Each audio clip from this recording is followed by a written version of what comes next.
Okay, my dear ones, today we are starting the fourth part of this lesson named Water. The harnessing of our rivers, the water of which now mostly runs to waste, is a great national problem which must be considered and dealt with the national lines, with on national lines. Harnessing का मतलब होता है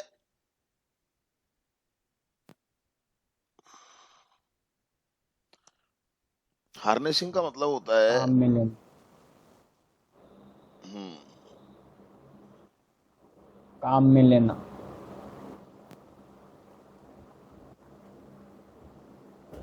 harnessing का मतलब होता है भैया आपस में जोड़ देना। ये एक योजना बनाई थी जब अटल बिहारी वाजपेयी की सरकार आई थी, ठीक है ना। और ये जिन नदियों का पानी, काफी कुछ पानी बेकार हो जाता है, बह जाता है, ये एक राष्ट्रीय समस्या है और इसके ऊपर विचार किया जाना चाहिए और राष्ट्रीय स्तर पर इसके बारे में सोचा जाना चाहिए। Vast areas of land which at present are mere scrub jungles could be turned into fertile and prosperous country by courageous and well planned action. और दो बातें हैं, एक तो नदियों की समुचित व्यवस्था करनी चाहिए। होता क्या है, कुछ नदियां तो सूखी पड़ी रहती हैं और कुछ नदियों में बाढ़ आ जाती है ना। तो इस प्रकार की व्यवस्था करनी चाहिए कि जो जिन नदियों में ज्यादा पानी आता है उन नदियों का पानी व्यर्थ में बह करके ना जाए, बल्कि उस तरफ चला जाए, जिन नदियों में उन नदियों में चला जाए जो नदियां सूखी पड़ी रहती हैं, जिनमें पानी नहीं आता है। अच्छी बात है, लेकिन राजनीति की वजह से ये सब चीजें पॉसिबल नहीं हो पाती हैं। एक बार हुआ था इस देश में, ऐसा करने की कोशिश की थी जब अटल बिहारी वाजपेयी की सरकार थी। और दूसरी बात क्या है कि vast areas of land which at present are mere scrub jungles could be turned into fertile and prosperous country by courageous and well planned action। और हमारे देश की बहुत सारी ऐसी जमीन है जहां पर केवल जंगल ही जंगल फैले हुए हैं, झाड़ियां ही झाड़ियां हैं, जंगल भी नहीं कह सकते आप, झाड़ियों के जंगल हैं केवल। समझ रहे हैं आप। उस जमीन को एक उपजाऊ जमीन के अंदर बदलने की एक ऐसी जमीन बनाए हम उसको, जिससे कि हम उस जमीन को एक समृद्धशाली जमीन बना सकें। अभी तो झाड़ियां ही झाड़ियां उग रही हैं, कोई फसल तो उगती नहीं है उनमें, बेकार है। तो इस प्रकार के एक सुनियोजित और साहसपूर्ण एक कार्य की आवश्यकता है, एक कार्यवाही की आवश्यकता है, एक ऐसा एक्शन लिया जाना चाहिए। सरकार ही कर सकती है इस काम को, दूसरा तो कोई नहीं कर सकता। कि नदियों को आपस में इंटरलिंक्ड कर दिया जाए और जंगलों को उपजाऊ बना दिया जाए। Closely connected with the conservation of water supplies is the problem of afforestation।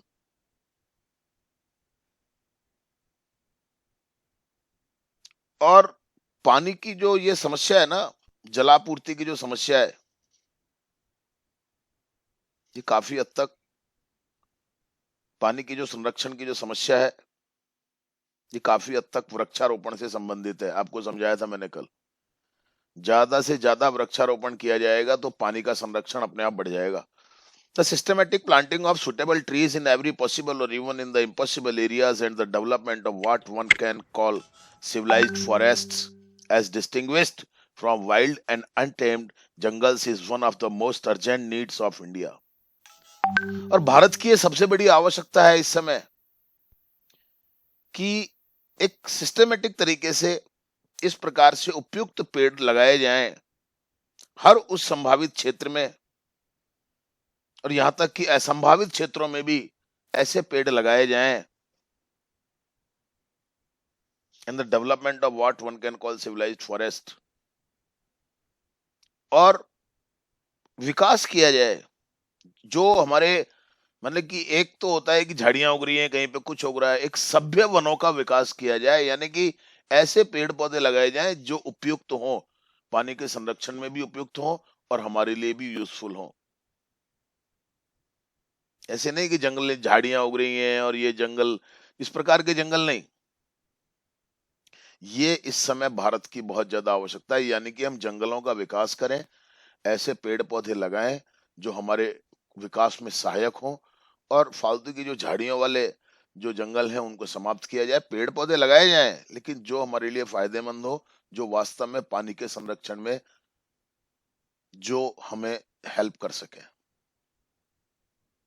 खाली सोचने से, बातें करने से कुछ नहीं होता है, बातें ज्यादा होती हैं यहाँ, करना होता है कुछ। खाली सोचने से कुछ नहीं होता है, फाइलों में तो बहुत कुछ होता है, लेकिन खाली सोचने से कुछ नहीं होता है।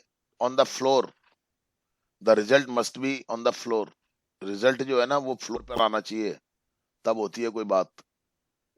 खाली बोलने से कुछ नहीं होता है। और ये इस देश के अंदर सबसे बड़ी कमी है, यहाँ पर बोला बहुत कुछ जाता है, करा नहीं जाता उतना। अगर किया जाए तो बहुत कुछ हो जाए। महान देशों में है ये भारत, सब संसार का सबसे महानतम देश है ये, लेकिन इसकी हालत क्या हो रही है, देख लो आप, देख लो हालत क्या हो रही है इस देश की। परवाही नहीं करते हैं लोग।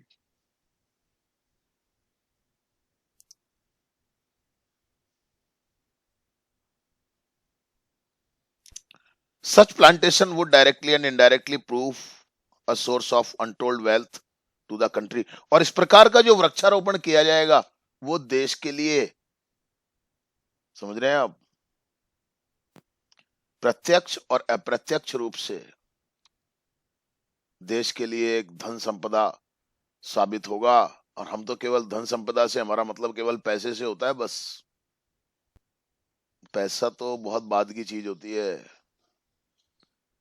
पैसा तो बहुत बाद की चीज होती है। जमीन ही नहीं रहेगी हमारे पास तो पैसे का क्या करेंगे, जमीन उपजाऊ नहीं होगी तो पैसे का क्या करेंगे। समझ रहे हैं मेरी बात को आप। असली धन संपत्ति पैसा नहीं होता है, हमारे तौर तरीके होते हैं, हमारे संस्कार होते हैं। अपने आप आ जाता है पैसा तो, पैसा तो अपने आप आ जाता है। अगर हम हरियाली बढ़ाएंगे तो पेड़ों को ग्रीन गोल्ड कहा जाता है।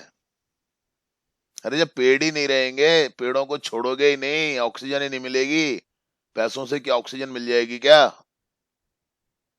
नहीं मिल सकती। ध्यान रखना, रोटी से पेट भरता है, पैसों से पेट नहीं भरता। अब आप कहोगे जी पैसे से रोटी आती तो है, आती है, आती है, मैं मना नहीं कर रहा हूं, लेकिन रोटी के लिए कितने से पैसे की जरूरत होती है? मैंने देखा है वो समय जब मैं लाखों लाखों रुपए लेकर के अपनी गाड़ी के अंदर घूमता रहा लेकिन रोटी नहीं मिली, तड़पते रहे रोटी के लिए। कल या अब उस दिन हमें पता चला कि यार पैसे से कुछ नहीं होता है यार, पैसा पड़ा रह जाता है, पड़ा रह जाता है पैसा। इसलिए ऐसे हम काम करें, आप भी आगे जाके कुछ बनेंगे, आप में से कुछ नेता बन जाओगे, आप में से कुछ बड़े अफसर बन जाओगे। क्या करोगे, यही तो बात है बस इम्पोर्टेंट। क्या अपनी ड्यूटीज को प्रॉपरली फुलफिल कर पाओगे आप, या केवल पैसा कमाने में लग जाओगे? कैसी सोच होगी हमारी? क्या कभी देश के बारे में कुछ विचार आएगा मन में, या केवल अपने बारे में, अपने घर के बारे में, पैसा भर के कमा लो बस, भाड़ में जाए दुनिया, चूल्हे में पड़ जाए, भट्टी में जाए। मेरे को तो मेरे घर से मतलब है, लाखों करोड़ों कमा कमा के बैंक में भर लूं, ऊपर ले जाऊंगा अपने साथ। क्या भाटा ले जाओगे अपने साथ? कुछ नहीं ले जा सकते। हजारों करोड़ कमा के यार बैंक में डाल के चले जाओ ना, फिर भी कुछ नहीं ले जा सकते हो। आदमी के कर्म केवल आदमी के साथ जाते हैं, ध्यान रखना इस बात को। भूखा कोई नहीं मरता है जी, मेहनत करने वाला, काम करने वाला आदमी कभी भूखा नहीं मरता है।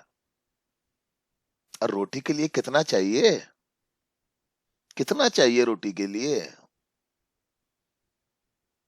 सोच के देखना जरा। तो जरूरत है इस बात की कि हम कुछ करें, और दे would check soil erosion and conserve the rainfall of the rain of the country from flowing away to waste, and would provide the necessary supplies of cheap fuel, and thus render unnecessary the wasteful conservation, the wasteful conversion of farmyard manure into a form of fuel।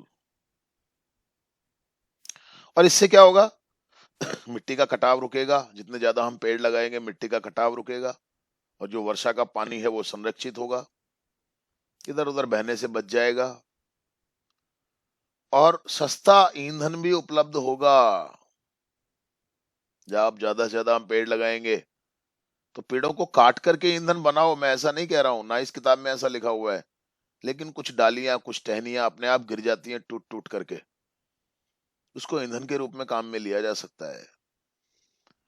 And thus render unnecessary the wasteful conversion of farm yard manure into a form of fuel. और इस प्रकार से जो हमारा गोबर वगैरह का जो खाद होता है ना, गोबर का खाद बहुत उपयोगी होता है, जो लोग खेती से जुड़े हुए हैं वो समझते होंगे इस बात को।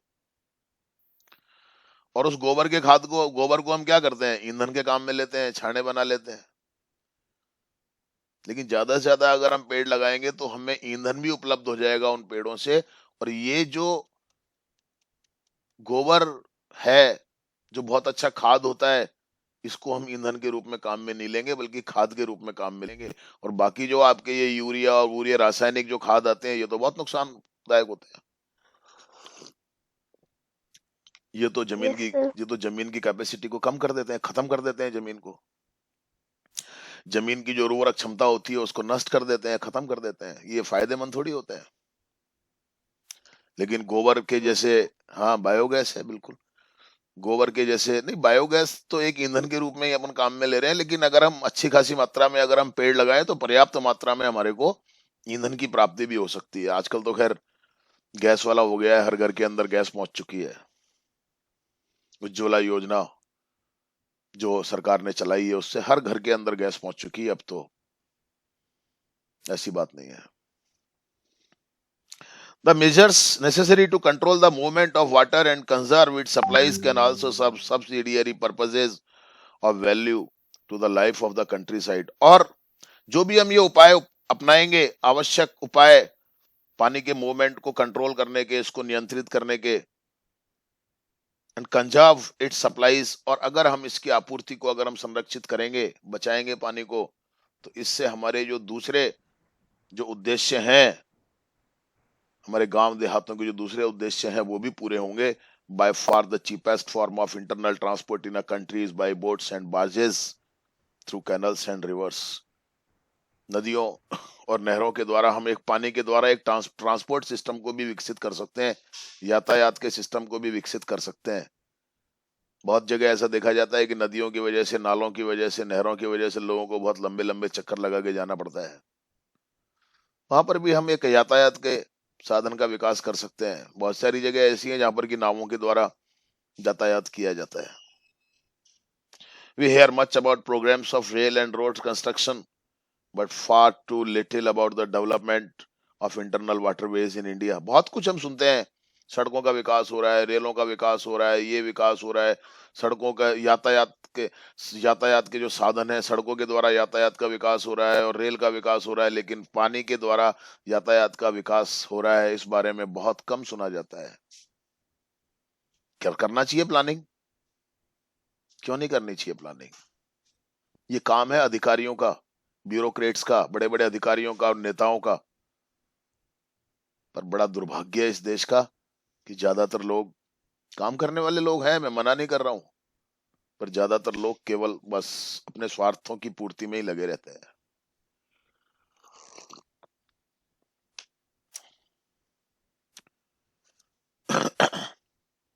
Then again, the harnessing of water supplies also makes possible the development of hydroelectric power। और फिर इसके अलावा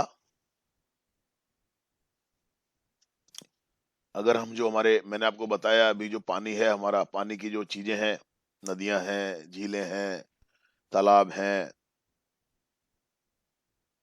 अगर इनको आपस में इंटर कनेक्ट कर दिया जाए, समझ रहे हो ना मेरी बात को?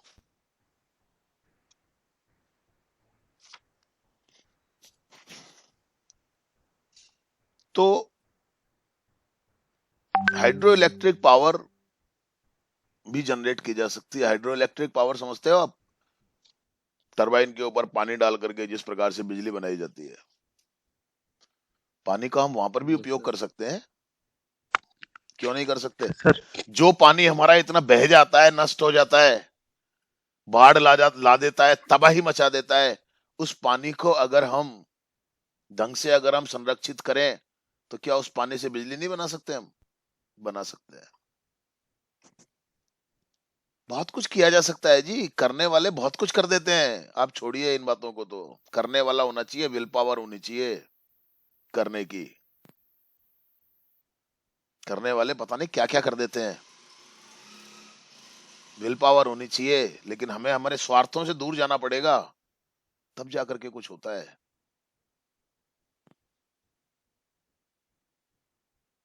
इन पर्टिकुलर, और इससे क्या होगा? इससे बड़ा फर्क पड़ेगा। The availability of electric power would make a tremendous difference to the life of the countryside. और जब गांवों के अंदर बिजली की उपलब्धता बढ़ जाएगी, आज कई कई दिन हो जाते हैं गांवों में, आज भी देश को 70 साल हो गए आजाद हुए। क्या बात कर रहे हो आप? जापान जैसा देश 7G पे पहुंच चुका है, हमारे को 4G में भी ढंग से प्रॉब्लम, 4G में भी प्रॉब्लम आती है हमारे को। आज देख लो आप, ऑनलाइन क्लासेस आप में से बहुत सारे लोग लेते हैं, देख लो क्या हालत है। आज भी 70 साल हो गए देश को आजाद हुए, आज भी कई गांवों के अंदर बिजली नहीं है। घर बिजली तो पहुंच चुकी है, लेकिन अवेलेबल नहीं है। आज भी आप में से बहुत सारे बच्चे ग्रामीण क्षेत्र से आते होंगे, आज भी बिजली की उपलब्धता नहीं है। वहां पर 24 घंटे बिजली चली जाती है, तो दो दो दिन तक का पता नहीं होता है। ये हाल है इस देश का। क्या बाटा डेवलपमेंट हुआ है 70 साल में? क्या किया है 70 साल में? प्रॉपरली बिजली भी नहीं आती, नेट की बात तो छोड़ दो आप, नेट तो कहां से आएगा? करना चाहिए, ये सब चीजें होनी चाहिए। इस देश के नागरिकों का जीवन स्तर ऊंचा उठाने के लिए ये सब कुछ होना चाहिए।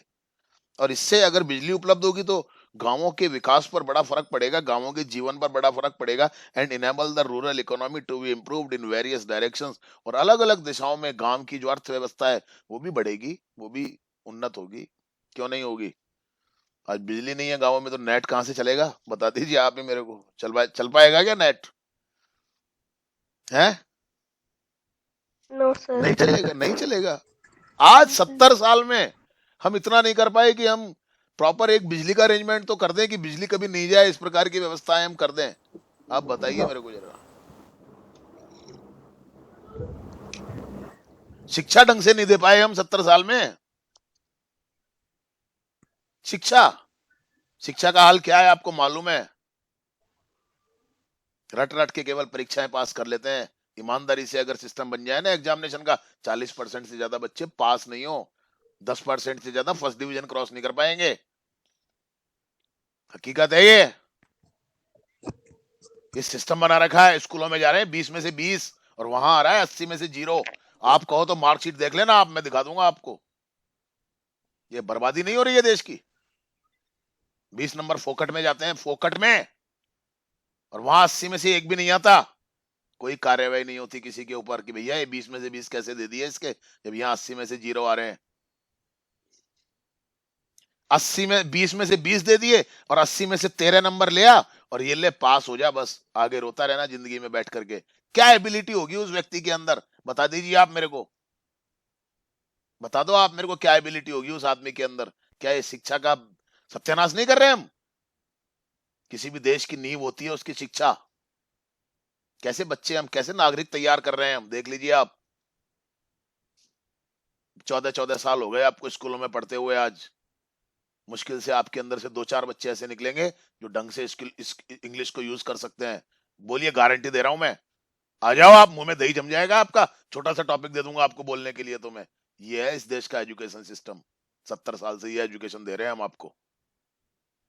कमी आपकी नहीं है, आपकी नहीं है, सिस्टम की कमी है। प्लीज, आपके लिए नहीं कह रहा हूं मैं, पर फिर भी आप में से कई ऐसे हैं जो अपने प्रयासों के द्वारा अपना डेवलपमेंट करते हैं।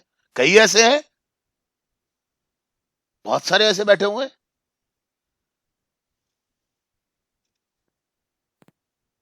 In particular, it would enable underground water to be tapped to a greater extent than at present, and thus help to overcome the difficulties arising from irregularity or inadequacy of other resource of supply। और इससे क्या होगा, जब हमारी भूमि का जल स्तर बढ़ेगा, अंडरग्राउंड वाटर लेवल जब बढ़ेगा, तो इससे क्या होगा, काफी हद तक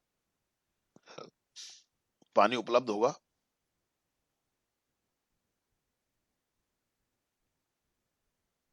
और इससे हमारी जो समस्याएं हैं, है ना, कि कभी कभी बरसात नहीं आती, कभी कुछ नहीं होता, कभी कुछ नहीं होता। अब पानी भी नहीं छोड़ा जमीन में, आप देख लो, नेचुरल जो रिसोर्स है वो भी नहीं छोड़ा, पानी भी नहीं छोड़ा, जमीन में से निकाल निकाल के पानी भी बेच बेच के खा गए। आप देखते नहीं हो आप लोग, पानी है कहां जमीन के अंदर। अब जमीन को अंदर से भी खोखला कर दिया, पानी खत्म कर दिया। अगर हम पानी को संरक्षित करेंगे, जल को संरक्षण करेंगे, तो वो जो संरक्षित जल है, अंडरग्राउंड जो वाटर लेवल है, वो अगर अच्छा रहेगा, तो जरूरत पड़ने पर, अगर कभी बरसात नहीं आती है, अगर कभी कुछ नहीं होता है, तब हम उस पानी को काम में ले सकते हैं। लेकिन आज तो हाल दूसरा है। आज तो बस पूछो ही मत आप। देखिए आप क्या हाल हो रहा है।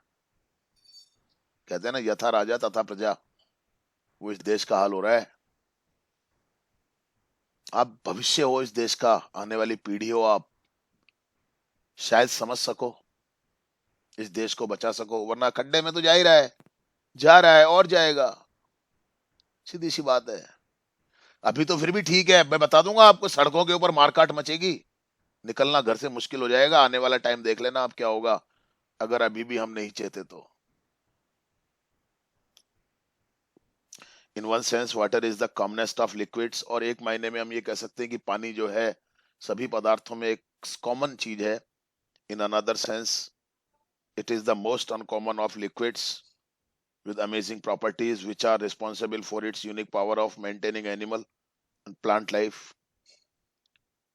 एक मायने में हम ये भी कह सकते हैं कि पानी तो बड़ी सामान्य सी चीज है, लेकिन एक मायने में, एक अर्थों में हम ये भी कह सकते हैं कि पानी बहुत असामान्य सी चीज है, जिसके अंदर ऐसे आश्चर्यजनक गुण होते हैं जो कि प्राणी और वनस्पति दोनों के जीवन को बनाए रखने के लिए इसके अंदर एक असीम शक्ति होती है। बिना पानी के कोई रह सकता है क्या? क्या जीवन संभव है? नहीं है। तो पानी को हम कॉमन कैसे कह सकते हैं? और वैसे देखें तो बड़ा कॉमन है पानी, है या नहीं है? है।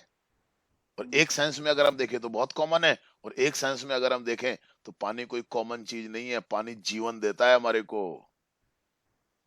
खाने के बिना तो आप फिर भी एक आध 2-4 दिन निकाल दोगे, पर पानी के बिना निकाल सकते हो क्या? नहीं निकाल सकते। एक दिन स्कूल में टंकी में पानी खत्म हो जाता है, वाटर कूलर में पानी खत्म हो जाता है, हाय मचने लग जाती है। मचने लग जाती, नहीं मचने लग जाती? अरे सर मर गए सर, पानी की व्यवस्था करवाओ सर, पानी चाहिए सर, पानी। सोच देख लो आप इस चीज को।